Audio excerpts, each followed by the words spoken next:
Voici 10 conseils pour réduire ta charge mentale si tu animes des communautés sur les réseaux sociaux. Animer des communautés, c'est super intense. Entre la gestion des réseaux sociaux, les notifications, les interactions avec tes followers, l'analyse des performances et tout le reste, ta charge mentale peut vite exploser. Une étude récente a montré que près de 70% des community managers disent ressentir du stress dans leur activité et même 40% se disent au bord du burn-out, c'est-à-dire 4 animateurs de communauté sur 10. C'est énorme. Alors est-ce que tu te reconnais dans ces chiffres-là? Est-ce que toi aussi tu as comme cette chape de plomb au-dessus de la tête? En tout cas, ces chiffres ils ne me surprennent pas du tout, parce qu'animer des communautés, c'est comme jongler avec 3 sabliers. Le premier sablier, c'est déjà de trouver des idées de contenu. Eh ouais, c'est pas facile tous les jours d'avoir du contenu différent, créatif, varié, engageant, qui va faire décoller tes communautés et qui va faire que tous tes followers vont se mettre debout sur la table pour hurler au génie. Alors à la longue, cette quête du post idéal, ça devient épuisant et clairement, ça grignote ton énergie mentale. Et à la fin, tu peux te retrouver complètement à sec. Alors il y a des façons simples de trouver rapidement des idées de contenu, il y a des outils pour ça, je vais t'en parler un petit peu plus tard. Le deuxième sablier, c'est la planification des posts. Bah oui, parce que ça prend du temps aussi à créer un calendrier éditorial, à passer d'un outil à un autre, et puis surtout d'avoir un planning édito qui soit bien structuré, qui soit équilibré, qui soit bien aéré, et puis surtout qu'il n'y ait pas de trou dans la raquette. Tu ne sois pas des fois en train de surcommuniquer, des fois tu communiques plus du tout pendant plusieurs jours. Alors la planification des posts et leur publication prend aussi énormément de temps. Et le troisième sablier, c'est la gestion de ton temps. Ben oui, parce qu'entre les notifications, les publications, les validations des fois de tes posts, la réponse aux commentaires aussi de tes followers, tout ça, ça te prend un temps fou. Dans une journée, ça prend un temps colossal. Les gens pensent qu'animer des communautés, c'est sympa, on est sur Instagram ou TikTok et on publie un truc. Pas du tout. Si tu prends toute la phase de préparation, de rédaction, de validation, de publication, de gestion derrière, ça prend un temps colossal. Et ça, effectivement, à la fin de la journée, c'est pareil, ça t'a grignoté ton énergie mentale. Et au final, tu te rends compte que tu n'as plus de temps pour toi.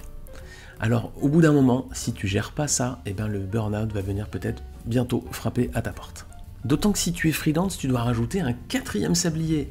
Et celui-ci, il est primordial, il est essentiel, il conditionne ta survie, c'est de trouver des clients. Si tu es freelance, c'est essentiel. Sans clients, tu peux pas survivre. C'est la chute. C'est le 4e sablier là sur la photo. Alors jongler avec ces 3 ou 4 sabliers, c'est hyper stressant et chaque jour, ça te met une pression considérable. Alors pour te préserver, voici 10 conseils qui vont t'aider à réduire ta charge mentale. On voit ça ensemble? Allez, tout de suite. Premier conseil, fixe-toi des horaires de travail clairs et définis. Même si tu travailles chez toi, même si tu es freelance, fixe-toi des horaires de travail comme si tu étais dans un bureau. Ces plages, tu te les fixes et tu les respectes. Par exemple, tu vas faire 9h-17h ou tu vas faire 10h-18h à ton rythme. Mais surtout, ce qui est important, c'est que tu te fixes des limites. Et évite de travailler en soirée. Évite de travailler le soir, c'est quelque chose que j'ai tendance à faire et c'est vraiment pas bon.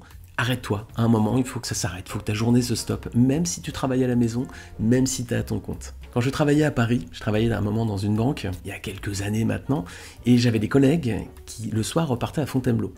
Et ils prenaient le train à 18h30. Alors tous les jours, quelle que soit l'activité, il fallait qu'ils partent à 17h45 parce qu'il fallait attraper le train pour Fontainebleau 18h30. Alors fixe-toi cette règle-là aussi, dis-toi que tu as un train pour Fontainebleau à prendre à 18h30 par exemple, ou à 18h comme tu veux, et à ce moment-là, un moment, toc, tu t'arrêtes. Quoi qu'il arrive, j'ai envie de dire. Alors sauf si vraiment tu as un gros bad buzz qu'il faut que tu gères, mais sinon tu t'arrêtes, tu te fixes des limites et stop. Il y a un moment, il faut que l'activité s'arrête, parce que sinon, ça va continuer. Les réseaux sociaux, c'est continu, c'est 24h sur 24, 7 jours sur 7, et il y a de l'activité en permanence.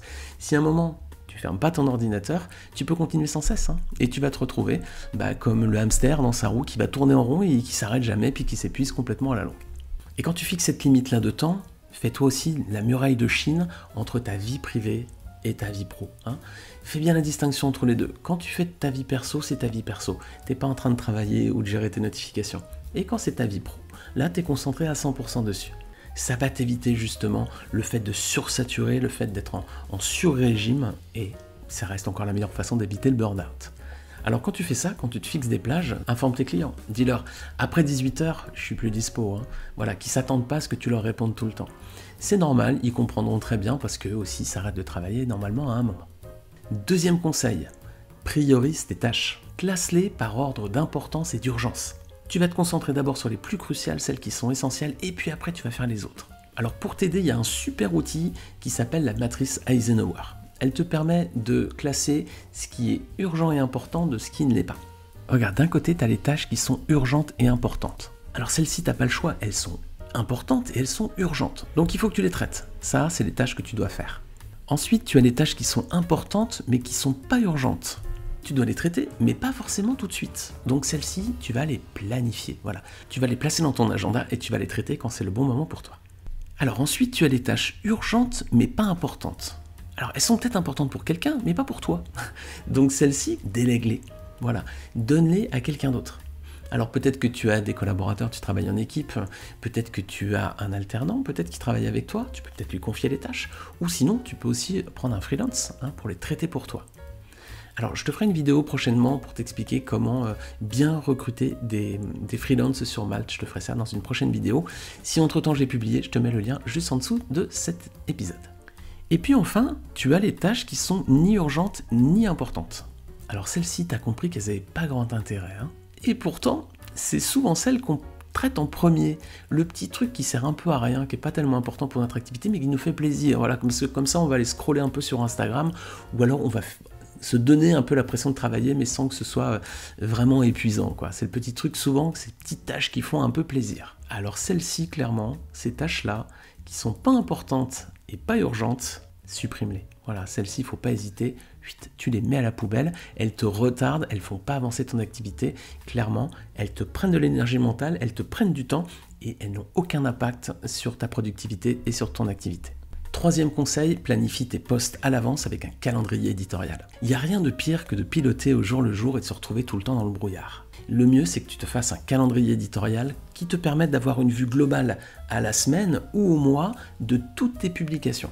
Ça te permettra de voir comment sont organisées tes prises de parole et de planifier à l'avance la création de tes contenus. Alors dans ce calendrier, il faut que tu sépares trois choses. D'un côté, il faut que tu mettes le type de publication que tu vas faire, ensuite dans quel format, et enfin à quelle fréquence. Et ce calendrier éditorial, une fois que tu as bien positionné tes publications, dans quel format et à quelle période, ça va te permettre de bien pouvoir t'organiser et là tu vas avoir l'esprit beaucoup plus serein parce que tu sais exactement où tu vas cette semaine, la semaine d'après et tout le mois qui vient. Quatrième conseil, quand tu peux, délègue. On l'a vu tout à l'heure avec la matrice Eisenhower, toutes les petites tâches pour lesquelles tu n'apportes pas une vraie valeur ajoutée, c'est pas important que ce soit toi qui les traites, celles-ci, confie-les à quelqu'un d'autre. Toi, concentre-toi sur les tâches où tu apportes ta vraie valeur ajoutée, où on a besoin de toi, c'est ta stratégie, c'est peut-être ta créativité.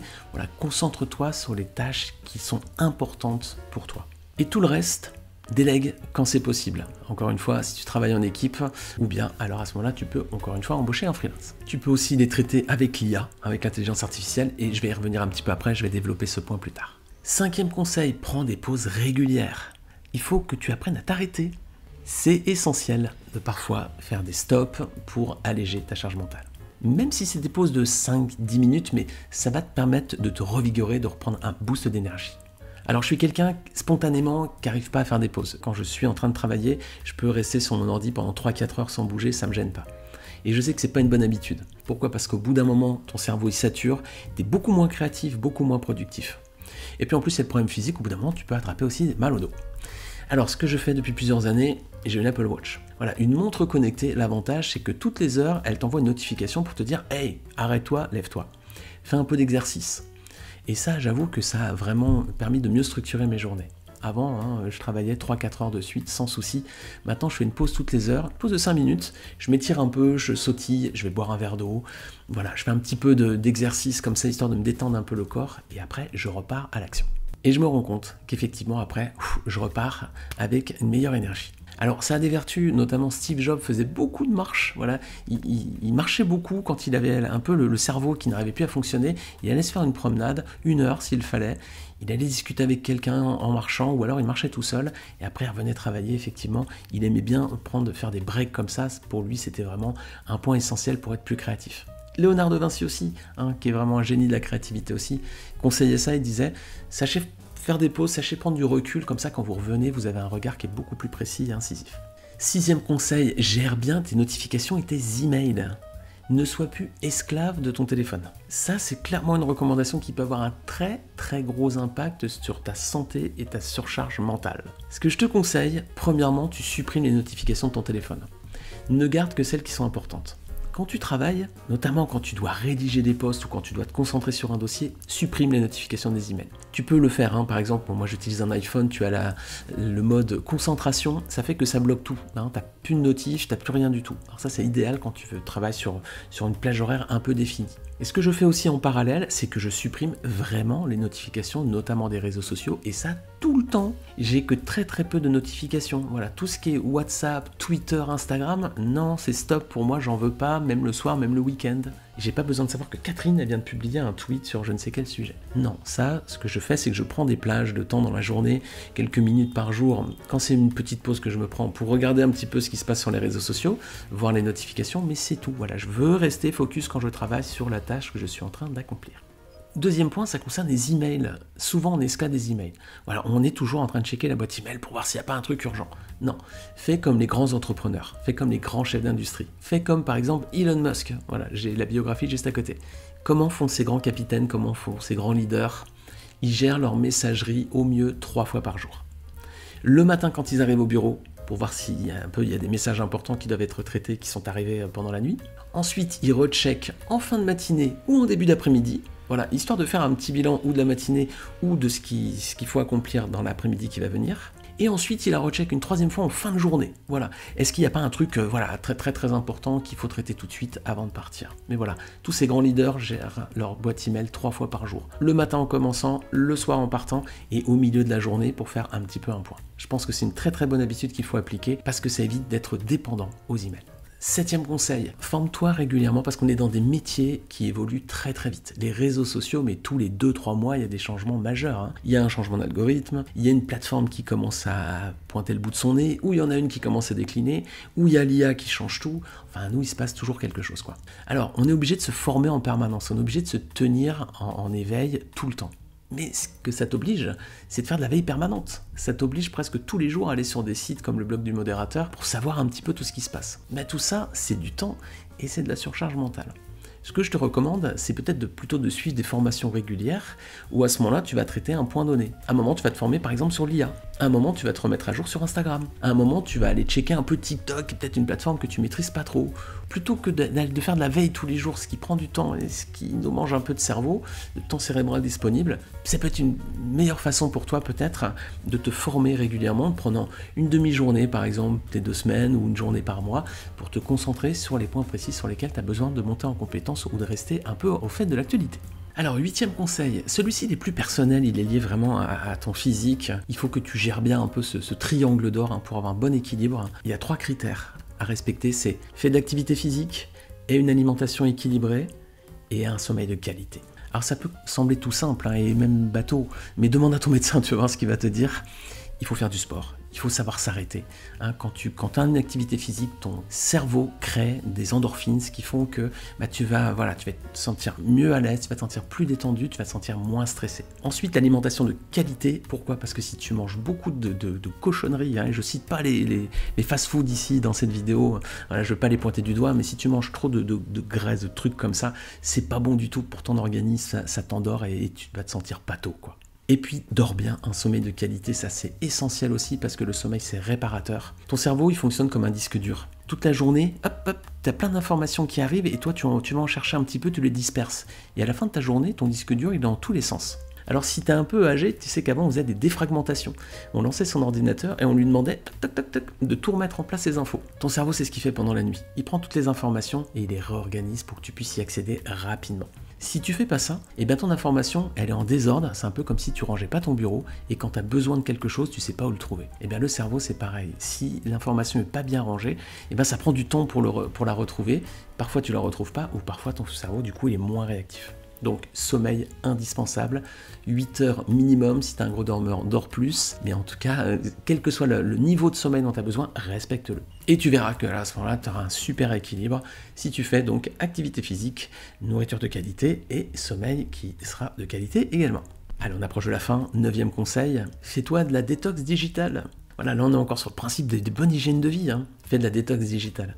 Et j'ai une amie qui gère énormément de comptes sur les réseaux sociaux, elle est formatrice par ailleurs, elle a une activité débordante, mais le week-end, à partir du vendredi soir jusqu'au lundi matin, faut pas compter sur elle. Téléphone éteint, téléphone pro, pas de notification, tu peux pas la joindre, tu peux pas lui faire un WhatsApp, rien, de toute façon tu sais que tu n'auras pas de réponse, elle se fait de la digital détox, elle coupe les ponts. Vendredi soir, lundi matin, il n'y a plus personne, le bureau est fermé. Et elle prévient ses clients le savent, ils peuvent la joindre vraiment s'il y a une énorme urgence, mais elle va le traiter bien sûr, mais sinon, c'est non. Alors toi aussi, fais-toi de la digital détox. Comme je te disais tout à l'heure, quand tu te crées des plages de travail, et bien là c'est pareil, c'est le même principe. Tu coupes tout, ça peut être le week-end, ça peut être à des moments que tu veux, ça peut être aussi durant tes vacances. Les vacances, c'est des vacances. Donc tu coupes ton activité pro, tu préviens tes clients, tu préviens tes collègues, tu préviens peut-être même tes communautés que là, pendant quelques jours, t'es pas là. Voilà. Et c'est normal, personne ne te le reprochera, on n'est pas obligé d'être disponible 7 jours sur 7, 24 heures sur 24. Même les médecins urgentistes travaillent en équipe, ils sont pas toujours présents, il y a aussi des personnes pour les remplacer. Personne n'est indispensable les amis, hein. Et qui plus est, en plus, nous on n'intervient pas sur des opérations à cœur ouvert, on est juste des animateurs de communauté, on peut certainement se passer de nous pendant quelques heures. Et le dernier point, le 10e conseil, je l'ai gardé pour la fin, je t'ai dit que j'allais t'en parler, aide-toi de l'intelligence artificielle, bien sûr.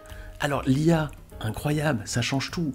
Le risque, bien sûr, c'est de te dire « Waouh, je vais être remplacé ». Non, tu ne seras pas remplacé. Je te ferai aussi une prochaine vidéo où je vais te parler de ce sujet-là. Si je l'ai faite entre-temps, je te mets le lien juste en bas. L'IA, c'est un super assistant. Ça va te faire gagner un temps fou et ça va te libérer aussi beaucoup de charge mentale. Mais il faut l'utiliser intelligemment. Première chose, fais-lui faire toutes les petites tâches sur lesquelles tu n'apportes pas de valeur ajoutée.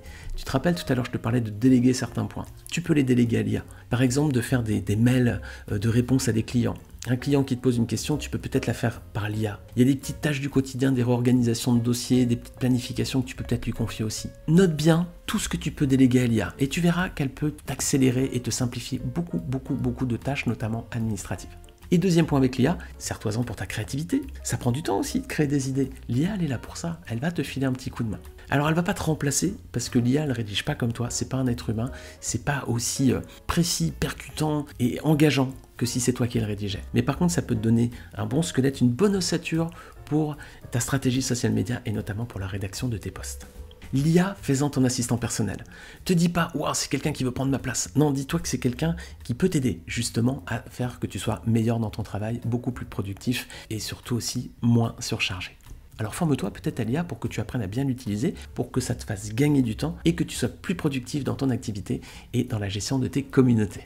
Alors voilà, 10 conseils donc pour t'aider à réduire ta charge mentale, pour plus que tu aies la tête comme dans un étau complètement écrasé et que tu sois au bord du burn-out. Alors tout à l'heure, je t'ai parlé d'un outil pour justement t'aider à être beaucoup plus créatif, beaucoup plus productif dans la gestion de tes contenus. J'ai créé un outil qui s'appelle 365 jours de contenu pour tes réseaux sociaux déjà prêts. C'est un planning éditorial avec du contenu déjà planifié pour les 12 prochains mois. Alors ça va te faire gagner un temps considérable parce que là justement, tu n'auras plus besoin de te dire qu'est-ce que je vais publier aujourd'hui. Tu connais peut-être ça, tu ouvres ton ordinateur, tu dis alors aujourd'hui je parle de quoi? Le trou noir, le désert, je sais pas quoi dire. Avec ce calendrier éditorial, tu as une idée de publication chaque jour. Et en plus, avec chacune des publications, tu as un prompt IA déjà rédigé, clé en main, pour que tu aies juste à le copier-coller dans ChatGPT ou Gemini et qu'ensuite, hop, l'IA te rédige un post nickel, clé en main en moins de 30 secondes.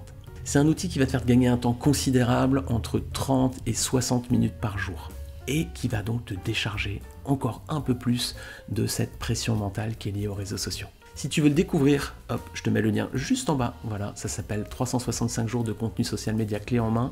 Tu as juste à cliquer sur le lien, tu vas pouvoir découvrir le produit. Voilà, tu auras tous les détails. Voilà, j'espère que ça va te faire gagner un temps fou, que ça va te permettre d'être un peu libéré de cette pression. Tu vas être beaucoup plus tranquille, beaucoup plus serein et beaucoup plus efficace dans l'animation de tes communautés. Je te retrouve très vite pour une prochaine vidéo. En attendant, t'oublie pas, bien sûr, la cloche avec les notifications. Abonne-toi si ce n'est pas déjà fait, mais j'espère quand même que tu es déjà abonné à cette chaîne. Et sinon, tu peux découvrir d'autres vidéos ici pour aller un petit peu plus loin. Je te dis à très vite et bonne animation de tes communautés.